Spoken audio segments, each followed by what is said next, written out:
Hi everyone. In chapter 5 of our textbook, I talk about narrative public speaking. And I think this is one of the most important things that we can learn as people and public speakers, how to tell our story. And so what I'd like you to think about is what is your story and how would you like to tell it? Because we want to be able to present ourselves in a way that resonates with people. And being a good narrative speaker allows us to do that. And so I give you some examples in the textbook. And I also wanted to tell you that this is another request I get from people. Can you help me make an elevator pitch, so to speak, or that introductory statement about myself that will resonate with other people? And so what I'd like you to do is when you are thinking about your story, take out a sheet of paper and come up with a few pivotal moments in your life that you think define who you are. Are you the youngest person in your family? Are you a person who likes to get the job done? Do you consider yourself a finisher, someone who does things and does them well? Whatever the characteristics are about yourself that you find to be most important, I want you to take a moment. I want you to write those down.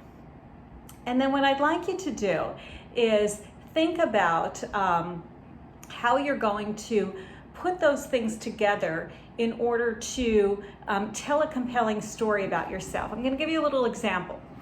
I like to tell people that I'm the youngest and the first person in my family to graduate from college. And I think that defines something about me that has shaped my character. So what is it about you? Do you like to work with your hands? Right now there's a young man working around our house, and he told me that ever since he was a little boy, he wanted to be a construction worker and he wanted to have his own construction company.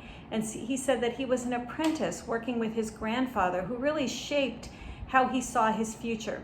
That's a narrative. That's a narrative about him that tells us that he is doing exactly what he had hoped to do in this world. And so what I want you to do is think about, what is it about you? Have you overcome a substantial obstacle to shape who you are?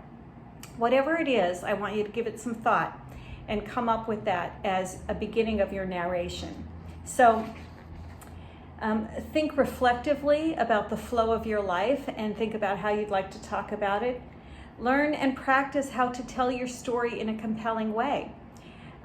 And get out in front of any potentially damaging information about yourself. For example, I hope there's nothing as dark in your past as a prison sentence or a drunk driving citation. But if there is, you want to be able to use that as part of the narrative of your life. All right, that's narrative speaking in a nutshell. So read the chapter, and we'll be working on this as the semester progresses.